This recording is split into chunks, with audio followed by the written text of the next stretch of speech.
Mais de mon côté, je vais, si vous le voulez bien, relocaliser le débat. Parlons par exemple du Conseil régional. En juin dernier, notre allié Matteo Salvini, que j'avais eu l'honneur d'ailleurs d'accueillir à Nice il y a 10 ans maintenant, il était à l'époque un jeune conseiller municipal de Milan, il est aujourd'hui vice-président du Conseil et ministre de l'Intérieur de nos voisins italiens. En juin dernier, notre allié Matteo Salvini a décidé qu'il n'accepterait plus que les bateaux chargés de migrants accostent dans les ports italiens. Dans la foulée, j'ai proposé aux élus régionaux, au Conseil régional, de prendre position en affirmant que nous aussi, nous ne voulions pas que ces bateaux de migrants, car vous vous en rappelez à l'époque, les élus corses, ceux qui se font élire en prétendant défendre l'identité de la Corse et qui ensuite ouvrent grand les bras à l'immigration massive, trahissant l'identité de la Corse, trahissant leurs promesses, à l'époque, eux avaient dit que l'Aquarius serait le bienvenu chez eux. Eh bien, j'ai proposé, moi, au Conseil régional, de voter une résolution pour que l'Aquarius ne soit pas bienvenu chez nous, en Provence-Alpes-Côte d'Azur.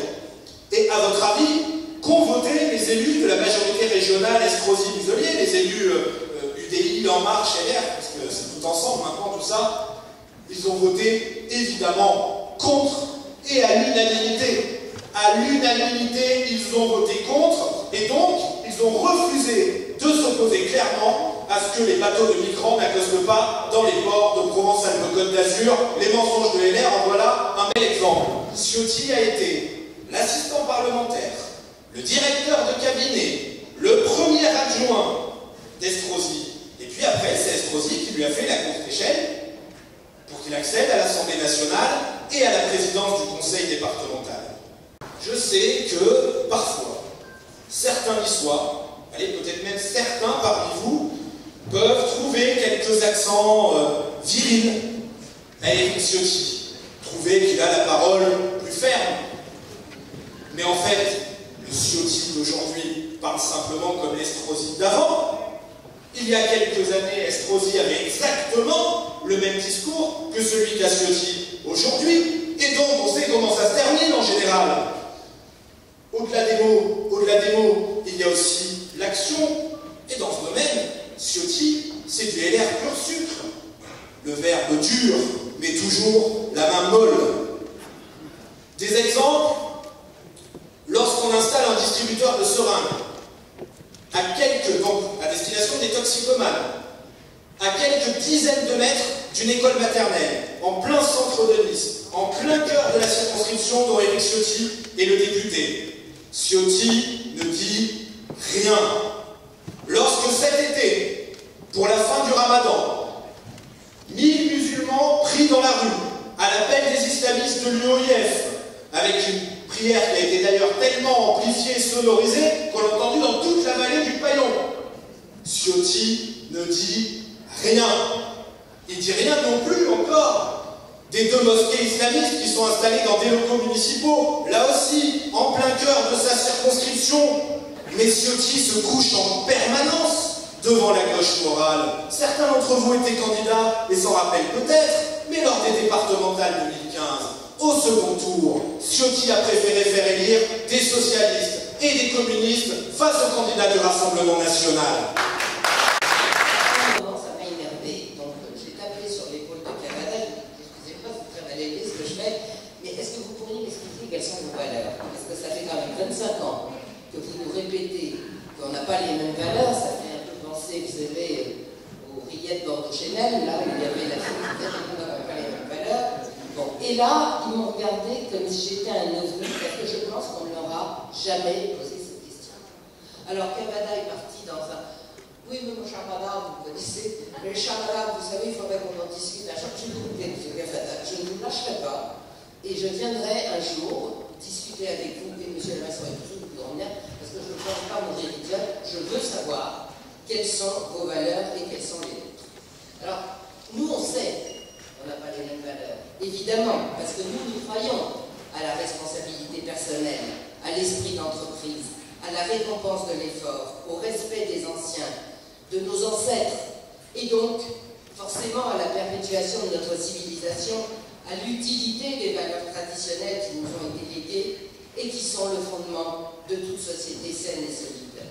Nous croyons croyons au libre arbitre de l'individu et pas à la culture de l'excuse, à la nécessaire protection de la cellule familiale et pas au fait qu'une famille puisse être constituée par deux personnes biologiquement, jusqu'à preuve du contraire, incapables de procréer, quelle que soit l'affection sincère qu'elles se portent l'une pour l'autre. Nous croyons aux valeurs de solidarité et pas à l'assistanat, c'est-à-dire la nécessité d'aider ceux qui sont dans le besoin par accident ou par malheur, pas à ceux qui profitent du système pour rester dans l'oisiveté.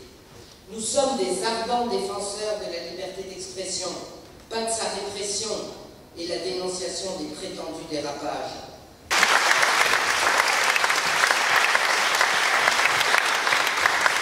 C'est un plaisir pour moi d'être parmi vous qui êtes des combattants, qui êtes des militants politiques, et c'est un plaisir pour moi de parler après deux combattants politiques que sont Philippe Vardon et Marie-Christine Arnautu. Ils sont pour moi l'un et l'autre des amis, mais ils sont d'abord et avant tout des combattants, au sens où chaque jour, ils sont dans le combat face à nos adversaires pour défendre nos idées et pour défendre nos valeurs. Philippe est sur le terrain à Nice et au conseil régional de Provence-Alpes-Côte d'Azur. Marie-Christine est au conseil municipal et au conseil métropolitain, ainsi qu'à mes côtés au Parlement européen. Tous les deux, pied à pied, ne lâchent rien face à nos adversaires pour défendre des idées et des valeurs dont nous savons qu'elles sont aujourd'hui largement partagées et peut-être même majoritaires en France. Et surtout, ils savent l'un et l'autre que nous ne devons faire preuve d'aucune faiblesse parce que nos adversaires sont déterminés, non pas déterminés à se battre pour notre pays, ça on le saurait, mais déterminés en revanche à garder leur part du gâteau jalousement. Car les républicains, finalement, aujourd'hui, se fracturent sur le vrai clivage qui traverse l'opinion publique. D'un côté, et beaucoup ont déjà rejoint Macron, ou comme Estrosi, ils sont sur le point de le faire, mais ils sont animés par des petits calculs politiques. D'un côté, ceux qui, finalement, sont convaincus que la nation française n'a pas d'avenir, que les nations n'ont pas d'avenir. Et ils sont d'ailleurs, même s'ils ne le disent pas, convaincus que le continent européen non plus n'a pas d'avenir. Ils croient au village global. Ils croient à la gouvernance mondiale. Ils croient au monde rêvé de Jacques Attali et de la grande finance, où les hommes, les femmes, les spécificités locales, municipales, régionales, nationales, l'économie réelle, les outils de production, les salariés, ne sont des variables d'ajustement au profit d'une toute petite catégorie qui pense qu'à une chose, c'est gagner toujours plus en provoquant la ruine de nos peuples et l'abaissement de nos identités. Nous sommes d'ores et déjà, alors qu'on explique depuis un an aux Français dans les médias toute la journée que le Rassemblement national va très mal, que Marine Le Pen a été affaiblie par son débat, etc. Nous sommes donnés au coude à coude avec En Marche, très très loin devant les Républicains, qui payent au prix fort leurs mensonges et leurs ambiguïtés, très très encore plus loin devant la France insoumise, qui est incapable de construire une vraie opposition pour une raison simple, c'est qu'ils sont tous pris dans le piège de leurs ambiguïtés. Mélenchon nous dit « Je veux la souveraineté nationale » tout en disant « Je veux régulariser les clandestins ». Ce n'est pas possible. Wauquiez nous dit « Je veux protéger l'Europe, mais je vote pour les quotas de migrants à Bruxelles et à Strasbourg. » Ça n'est pas possible.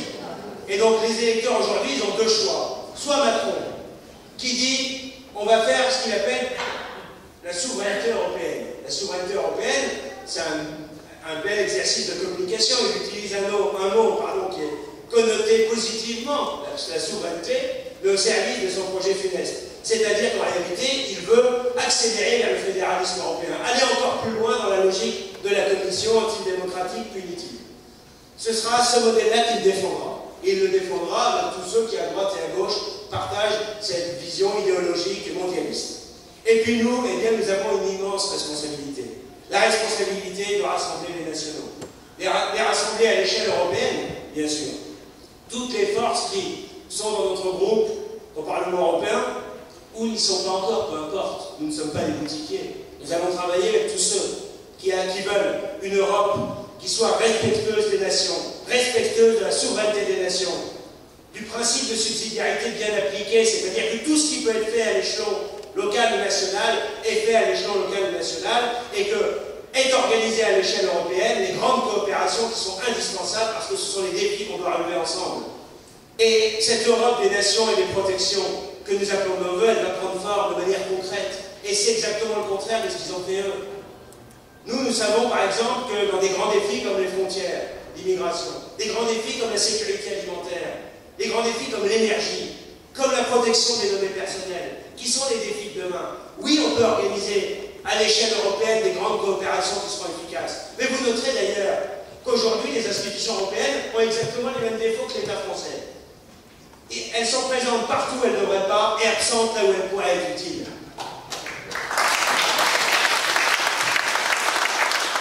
L'Union européenne s'occupe de tout, de la courbure du concombre, du diamètre des oranges, elle veille à ce que les législations nationales soient conformes en tout point aux exigences des technocrates. Par contre, sur tous les grands défis et les grands enjeux, elle est totalement absente.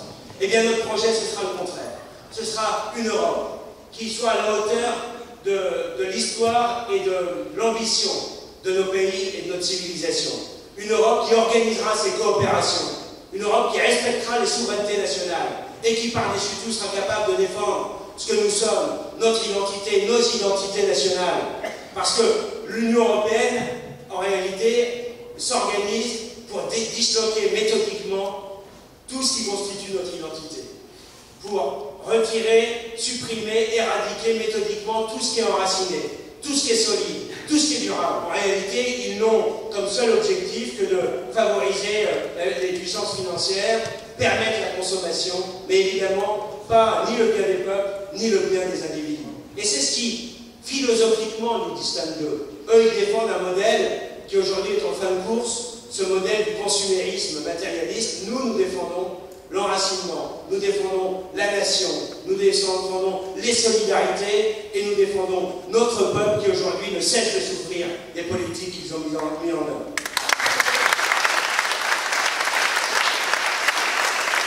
On voit partout cette lame de fond sur le continent européen. Matteo Salvini, parce qu'il est au pouvoir, parce qu'il est un ministre de l'Intérieur et un vice-premier ministre exceptionnel, et qu'il a montré en quelques mois que quand on a les manettes, on peut agir, et agir efficacement, comme l'a rappelé Philippe tout à l'heure. Eh bien, nous aurons la possibilité de montrer à l'échelle continentale qu'il n'y a pas de fatalité, que la dislocation de nations n'est pas une fatalité, que l'immigration massive n'est pas une fatalité, que la montée de l'islamisme n'est pas une fatalité, que des institutions européennes entre les mains de bureaucrates sans légitimité, ça n'est pas une fatalité. C'est ça que nous allons défendre pour pouvoir, à l'échelle européenne, défendre pied à pied les Français. Et, en défendant les Français, défendre toutes les nations de notre continent. La victoire nous attend, ce sera non seulement la victoire des nationaux en France, mais la victoire des nationaux en Europe.